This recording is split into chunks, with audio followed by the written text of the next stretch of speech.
Price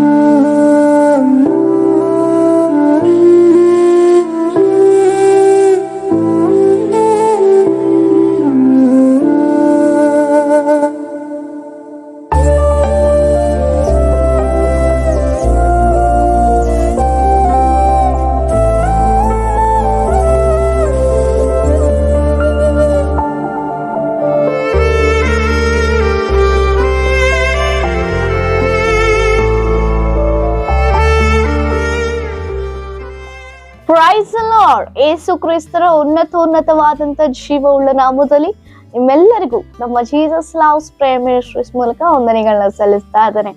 ದೇವರು ಏರ್ಪಡಿಸಿಕೊಟ್ಟಂತ ಈ ನೂತನ ದಿನಕ್ಕಾಗಿ, ಈ ಶುಭ ಮುಂಜಾನೆಗಾಗಿ ದೇವಾದಿ ದೇವರಿಗೆ ಮಹಿಮೆಯನ್ನು ಸಲ್ಲಿಸಲಾಗಿದೆ. ಹಲ್ಲೆಲೂಯಾ, ದೇವಿಗೆ ಸ್ತೋತ್ರ. ಎಷ್ಟೋ ಜನರು ಪ್ರಿಯರೇ, ಸೊ ಆ ಒಂದು ಮರಣದ ಒಂದು ಹಾಸಿಗೆಯಲ್ಲಿ ಒಂದು ಕಳವಳ, ಒಂದು ದುಃಖ, ವೇದನೆಯಿಂದ ಬಳಲ್ತಾ ಇದ್ದಾರೆ.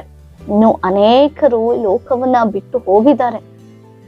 ಆದ್ರೆ ಕಳೆದ ರಾತ್ರಿಯೆಲ್ಲ ಸುಖ ನಿದ್ರೆಯನ್ನು ಒದಗಿಸಿಕೊಟ್ಟು ಮುಂಜಾನೆಗೆ ನಮ್ಮನ್ನ ತಟ್ಟನೆ ಎಬ್ಬಿಸಿ ತನ್ನ ಸಮ್ಮುಖಕ್ಕೆ ಬಂದು ತನ್ನ ಜೀವವುಳ್ಳ ಸ್ವರವನ್ನ ಕೇಳಿಸಿಕೊಳ್ಳೋದಕ್ಕೆ ದೇವ್ರು ನನ್ನನ್ನು ನಿನ್ನನ್ನು ಆರಿಸಿಕೊಂಡಿದ್ದಾರೆ. ಹಲ್ಲೆಲೂಯಾ, ದೇವರಿಗೆ ಸ್ತೋತ್ರ. ಇನ್ನೊಂದು ವಿಚಾರ ಏನ್ ಗೊತ್ತಾ, ಅನೇಕರು ಆ ನಿದ್ರೆಯಲ್ಲಿಯೇ ಮರಣಿಸೋರು ಎಷ್ಟೋ ಜನರಿದ್ದಾರೆ. ನಿನ್ನೆ ನೋಡಿದವರು ಈ ದಿನ ನೋಡ್ಲಿಕ್ಕೆ ಸಾಧ್ಯ ಆಗಿಲ್ಲ. ಆದ್ರೆ ದೇವರು ಈ ದಿನ ವಿಶೇಷವಾಗಿ ನಮಗೆ ಏರ್ಪಡಿಸಿ ಕೊಟ್ಟಿದ್ದಾರೆ. ಆಮೇನ್. ಅದಕ್ಕಾಗಿ ದೇವಾದಿ ದೇವರಿಗೆ ಸ್ತೋತ್ರ. ಹಾಗಿದ್ರೆ ದೇವರು ನಮ್ಮನ್ನ ಪ್ರೀತಿಸಿ ತನ್ನ ಚಿತ್ತ ಉದ್ದೇಶವನ್ನ ನೆರವೇರಿಸಿಗೋಸ್ಕರ ದಿನವನ್ನು ಒದಗಿಸಿಕೊಟ್ಟಿರುವಾಗ ಆತನ ಉದ್ದೇಶಕ್ಕೆ ನಾವು ಒಳ್ಳೆ ರಾಯಭಾರಿಗಳಾಗಿ ಆ ಉದ್ದೇಶವನ್ನ ನೆರವೇರಿಸುವಂತ ಮಕ್ಕಳಾಗಿ ನಾವು ಜೀವಿಸುವರಾಗಿದ್ದೇವೆ. ಆಮೇನ್. ದೇವರು ನಮ್ಮ ಜೀವಿತದಲ್ಲಿ ತನ್ನ ಚಿತ್ತವನ್ನು ನೆರವೇರಿಸಲಿಕ್ಕೆ ನಮಗೆ ಏರ್ಪಡಿಸಿಕೊಟ್ಟಂತ ಈ ದಿನದ ವಾಗ್ದಾನ ವಾಕ್ಯವನ್ನ ನಾವು ಧ್ಯಾನಿಸೋಣ. ವಿಮೋಚನ ಕಾಂಡ 3ನೇ ಅಧ್ಯಾಯ 12ನೇ ವಚನ. ನಾನೇ ನಿನ್ನ ಸಂಗಡ ಇರುವೆನು. ಆಮೇನ್. ಹಲ್ಲೆಲೂಯಾ, ದೇವರಿಗೆ ಸ್ತೋತ್ರ. ನನ್ನ ದೇವರು ಒಂದು ವಾಗ್ದಾನವನ್ನ ಮಾಡ್ತಾ ಇದ್ದಾರೆ, ನಾನೇ ನಿನ್ನ ಸಂಗಡ ಇರ್ತೇನೆ ಎಂಬುದಾಗಿ. ಈ ಮಾತನ್ನ ಅನೇಕ ಸಂದರ್ಭದಲ್ಲಿ ಮನುಷ್ಯರ ಬಳಿಯಲ್ಲಿ ನಾವು ಕೇಳಿಸಿಕೊಂಡಿದ್ದೇವೆ, ಹೌದಾ? ಸಾಮಾನ್ಯವಾಗಿ ತಂದೆ ತಾಯಿಗಳು ಮಕ್ಕಳಿಗೆ ಹೇಳ್ತಾರೆ, ನಾನ್ ನಿನ್ನೊಟ್ಟಿಗಿದ್ದೀನಿ, ಯಾಕೆ ಎದುರ್ಕೊಳ್ತೀಯಾ ಅಂತ. ಕೆಲವೊಂದು ಸಂದರ್ಭದಲ್ಲಿ ಮಕ್ಕಳು ಭಯ ಪಟ್ಟಾಗ, ನಾನು ಇದೇ ನಿನ್ ಜೊತೆ, ಧೈರ್ಯವಾಗಿರು ಅಂತ ಹೇಳ್ತಾರೆ. ಅಥವಾ ಗಂಡ ಅಥವಾ ಹೆಂಡತಿ ಯಾವುದೋ ಒಂದು ವಿಚಾರಕ್ಕೆ ಕುಗ್ಗಿ ಹೋದಾಗ್ಲೋ, ಎಂತ ಇಕ್ಕಟ್ಟಾದ ಪರಿಸ್ಥಿತಿ ಬಂದಾಗ್ಲೋ, ಬರುವಂತ ಸಮಯದಲ್ಲಿಯೋ ಧೈರ್ಯವಾಗಿ ನಾನ್ ನಿನ್ ಜೊತೆ ಇದ್ದೀನಿ ಅಂತ ಹೇಳ್ತಾರೆ. ಸ್ನೇಹಿತರಿಗೆ ಹೇಳಿರ್ಬೋದು, ನೀವು ಮತ್ತೊಬ್ಬ ಸ್ನೇಹಿತರಿಗೂ ಕೂಡ ಹೇಳಿರ್ಬೋದು ಈ ವಿಚಾರವನ್ನ. ಆದ್ರೆ ಇಲ್ಲಿ ಒಂದು ವಿಶೇಷವಾದದ್ದು, ವ್ಯತ್ಯಾಸಕರವಾಗಿರುವಂತದ್ದನ್ನು ನಾವು ಗಮನಿಸೋದಾದ್ರೆ, ಆ ಸಮಯದಲ್ಲಿ ಅವ್ರು ಹೇಳ್ಬೋದೇನೋ, ನಾನಿದ್ದೀನಿ, ನಾನು ಇರ್ತೀನಿ ಎಂಬುದಾಗಿ ಆ ಸಮಯದಲ್ಲಿ ಧೈರ್ಯ ಪಡಿಸ್ಬೋದೇನೋ. ಆದರೆ ಅದೇ ಸ್ಥಿತಿ ಬಂದಾಗ, ಅದೇ ಪರಿಸ್ಥಿತಿ ನಮಗೆ ಎದುರಾದಾಗ, ಆ ಅನಾನುಕೂಲತೆ ಎದುರಾದಾಗ, ಆ ಮರಣದ ಹಾಸಿಗೆ ಎಂಬ ಒಂದು ರೋಗ ನಮಗೆ ಎದುರಾದಾಗ, ಎಲ್ಲವನ್ನ ಕಳೆದುಕೊಳ್ಳುವಾಗ ಯಾರು ನಮಗೆ ಆ ಪ್ರಾಮಿಸ್ ಮಾಡಿರ್ತಾರಲ್ಲ ಮನುಷ್ಯರು, ಅವರೇ ನಮಗೆ ಮೊದಲು ದೂರವಾಗ್ತಾರೆ. ನಿಮಗಿಂತ ಅನುಭವ ಆಗಿದೆಯಾ ಪ್ರಿಯರೇ? ಯಾರು ನೀವು ಹೆಚ್ಚು ನಂಬ್ತಿರೋ, ಯಾರು ನೀವು ಹೆಚ್ಚು ಪ್ರೀತಿಸಿರ್ತಿರೋ, ಅವರೇ ಜೊತೆಯಲ್ಲಿ ಇರ್ಬೇಕಾದಂತ ಸಮಯದಲ್ಲಿಯೇ ಕೈ ಬಿಟ್ಟು ಹೋಗುವಂತ ಎಷ್ಟೋ ಪರಿಸ್ಥಿತಿಗಳು ಇದೆ. ಪ್ರತಿಯೊಬ್ಬರಿಗಿಂತ ಅನುಭವ ಆಗಿರ್ಬೋದೇನೋ, ಆದ್ರೂ ಮತ್ತೆ ನಾವು ಅವರನ್ನೇ ನಂಬ್ತೇವೆ, ಅವರನ್ನೇ ಪ್ರೀತಿಸ್ತೇವೆ. ಆದ್ರೆ ನನ್ನ ಜೀವವುಳ್ಳ ದೇವರು ಹೇಳ್ತಾ ಇದ್ದಾರೆ, ಆತನು ಉನ್ನತವಾದಂತ ದೇವರು, ಆತನು ನಮ್ಮ ಹಿತವನ್ನ ಬಯಸುವಂತ ದೇವರು. ಆತನ ಅನುಕೂಲತೆಯಲ್ಲಿಯೂ ಅನಾನುಕೂಲತೆಯಲ್ಲಿಯೂ, ನಷ್ಟದಲ್ಲಿಯೂ ಸಂತೋಷದಲ್ಲಿಯೂ, ಎಲ್ಲಾ ಸಮಯಗಳಲ್ಲೂ ಕೂಡ, ಎಲ್ಲ ಪರಿಸ್ಥಿತಿಗಳಲ್ಲೂ ಕೂಡ ನನ್ನ ಜೀವವುಳ್ಳ ದೇವರು, ನಮ್ಮ ಸಂಗಡ ಇರುವಂತ ದೇವರು, ನಿನ್ನ ಸಂಗಡ ಇರುವಂತ ದೇವರು.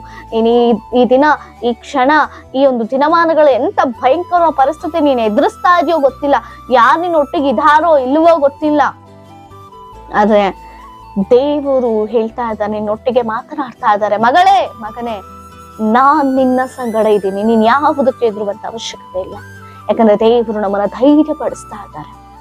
ಮನುಷ್ಯರು ಆ ಒಂದು ಸಮಯದಲ್ಲಿ, ಆ ಕ್ಷಣದಲ್ಲಿ ನಮ್ಮನ್ನ ಧೈರ್ಯ ಪಡಿಸ್ಬೋದೇನೋ, ಆದ್ರೆ ಸರಿಯಾದ ಸಮಯಕ್ಕೆ ನಮ್ಮನ್ನ ಕೈ ಬಿಟ್ಟು ಹೋಗ್ತಾರೆ. ಆದ್ರೆ ನನ್ನ ಜೀವವುಳ್ಳ ದೇವರು ನಮ್ಮ ಜೊತೆಯಾಗೇ ಇರ್ತಾನೆ. ಆತನು ಇರುವಾತನು, ಇದ್ದಾತನು, ಎಂದೆಂದಿಗೂ ಇರುವಾತನು. ಆತನು ನಿನ್ನೆ, ಇಂದು, ಎಂದೆಂದು, ನಿತ್ಯವೂ, ನಿರಂತರವೂ ಜೀವಿಸುವಂತ ನನ್ನ ದೇವರು. ಆಮೇನ್. ಅಂತ ಉನ್ನತನ ಅಂತ ದೇವರು ನಿನ್ನ ಸಂಗಡ ನಾನು ಇರ್ತೇನೆ ಅಂತ ಹೇಳುವಾಗ, ಆ ಮನುಷ್ಯರನ್ನ ನಂಬುವಷ್ಟು ನಾವು ದೇವರನ್ನ ನಂಬಲಿಕ್ಕೆ, ಕ್ರಿಸ್ತನನ್ನ ನಂಬಲಿಕ್ಕೆ ಆಗ್ತಾ ಇದೆಯಾ? ಕ್ರಿಸ್ತನನ್ನ ಅಂಗೀಕರಿಸ್ಲಿಕ್ಕೆ ಆಗ್ತಾ ಇದೆಯಾ?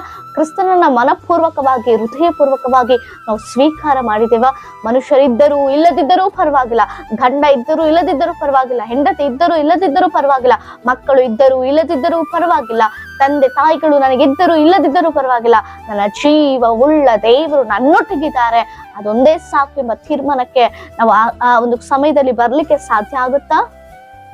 ಒಂದು ಬಾರಿ ಆಲೋಚನೆ ಮಾಡೋಣ. ನಿಜವಾಗಿಯೂ ಅಂತ ತೀರ್ಮಾನ ತೆಗೆದುಕೊಳ್ತೇವ? ಪೌಲನು ಹೇಳ್ತಾನೆ, ಕ್ರಿಸ್ತನಲ್ಲಿದ್ರೇನೆ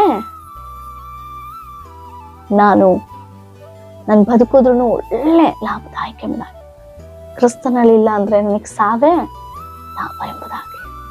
ಹಲ್ಲೆಲೂಯಾ. ಅಂತ ಒಂದು ನಿರ್ಧಾರಕ್ಕೆ ನಾವು ಬರ್ಲಿಕ್ಕೆ ಸಾಧ್ಯ ಆಗ್ತಿದ್ಯಾ? ಬಾಯಿ ಮಾತಲ್ಲಿ ಅನೇಕರು ಹೇಳ್ತಾರೆ, ಆ ಸಮಯದಲ್ಲಿ ನಾನು ಹಾಗೆ ಇರ್ತೇನೆ. ಆ ಪರಿಸ್ಥಿತಿ ಬಂದಾಗ ರಿಯಾಲಿಟಿ ಹೊರಗೆ ಬರುತ್ತೆ. ಆಮೇನ್. ಅದನ್ನ ಜೀವವುಳ್ಳ ದೇವರು ಎಂದೆಂದಿಗೂ ನಿಮ್ಮೊಟ್ಟಿಗಿರುವಂತ ದೇವರು. ಮನಪೂರ್ವಕವಾಗಿ ಅಂಗೀಕರಿಸ್ರಿ, ಕ್ರಿಸ್ತನನ್ನ ಅಂಗೀಕರಿಸ್ರಿ ನಿಮ್ಮ ಹೃದಯದಲ್ಲಿ. ಆತನು ಇದ್ದಾಗ ನಮಗೆ ಆಶೀರ್ವಾದಕರ, ಆತನಿದ್ದಾಗ ನಮ್ಮ ಜೀವಿತದಲ್ಲಿ ಸಂತೋಷ, ಆತನಿರುವಾಗ ನಮ್ಮ ಜೀವಿತದಲ್ಲಿ ಆನಂದ, ಆತನಿರುವಾಗ ನಮ್ಮ ಜೀವಿತದಲ್ಲಿ ನೆಮ್ಮದಿ. ಮನುಷ್ಯರೇನಾರು ನಮ್ಮ ಜೀವಿತದಲ್ಲಿ, ದೇವರ ಪ್ಲೇಸ್ ಅಲ್ಲಿ ಮನುಷ್ಯರೇನಾರು ಇರೋದಾದ್ರೆ ಇದ್ದದ್ದು ಕೂಡ ನಾವು ಕಳೆದುಕೊಳ್ತೇವೆ. ಸಮಾಧಾನ, ಶಾಂತಿ, ನೆಮ್ಮದಿ, ಒಂದು ದರಿದ್ರ ಸ್ಥಾನಕ್ಕೆ, ದೀನಸ್ಥತೆಗೆ ಬರ್ಬೇಕಾಗತ್ತೆ ಪ್ರಿಯರೇ. ಅದಕ್ಕೋಸ್ಕರವಾಗಿ ದೇವರು ನಿನ್ನ ಸಂಗಡ ಇರ್ಲಿಕ್ಕೆ ಇಷ್ಟಪಡ್ತಾ ಇದ್ದಾರೆ. ನಾನೇ ನಿನ್ನ ಸಂಗಡ ಇರ್ತೀನಿ ಎಂಬುದಾಗಿ ವಾಗ್ದಾನ ಮಾಡ್ತಾ ಇದ್ದಾರೆ. ಆತನನ್ನು ಅಂಗೀಕರಿಸು, ಆತನನ್ನು ಸ್ವೀಕರಿಸು ನಿನ್ನ ಹೃದಯದಲ್ಲಿ. ಆತನಿಗಾಗಿ ಜೀವಿಸು. ಆತನ ಎಲ್ಲ ಪರಿಸ್ಥಿತಿಗಳನ್ನ ಬದಲಾಯಿಸ್ಲಿಕ್ಕೆ ಶಕ್ತನಾಗಿದ್ದಾನೆ. ಆಮೇಲೆ ಆತ ನಿನ್ನ ಸಂಗಡ ಇರ್ತಾರೆ.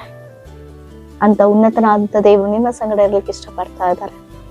ನೀನು ಮನಪೂರ್ವಕವಾಗಿ ಆತನನ್ನು ಅಂಗೀಕರಿಸಿ ಆತನಲ್ಲಿ ಜೀವಿಸ್ಲಿಕ್ಕೆ ಪ್ರಯತ್ನ ಪಡು. ನಿಮ್ಮ ಏನೇ ವಿಜ್ಞಾಪನೆಗಳಿದ್ರು ಕಾಮೆಂಟ್ಗಳ ಮೂಲಕ ತಿಳಿಸಿಕೊಡಿ. ನಿಮಗಾಗಿ ನಾವು ಪ್ರಾರ್ಥಿಸುವರಾಗಿದ್ದೇವೆ. ಪ್ರಾರ್ಥನೆ. ಪರಿಶುದ್ಧನ ಅಂತ ದೇವರ ಉನ್ನತ ಈ ವಾಗ್ದಾನ ಮೂಲಕ ನಮ್ಮೆಲ್ಲರನ್ನ ಧೈರ್ಯ ಪಡಿಸಲಿಕ್ಕಾಗಿ ಯಾರು ಕಳವಳ, ಗಲಿಬಿಲಿ, ಗೊಂದಲ, ನೋವು, ನಲಿವುಗಳಲ್ಲಿದ್ದಾರೋ ಅವ್ರನ್ನ ಧೈರ್ಯಪಡಿಸಿ ಮುನ್ನಡೆಸು. ಯೇಸುವಿನ ನಾಮದಲ್ಲಿ ತಂದೆ. ಆಮೆನ್. Praise the lord.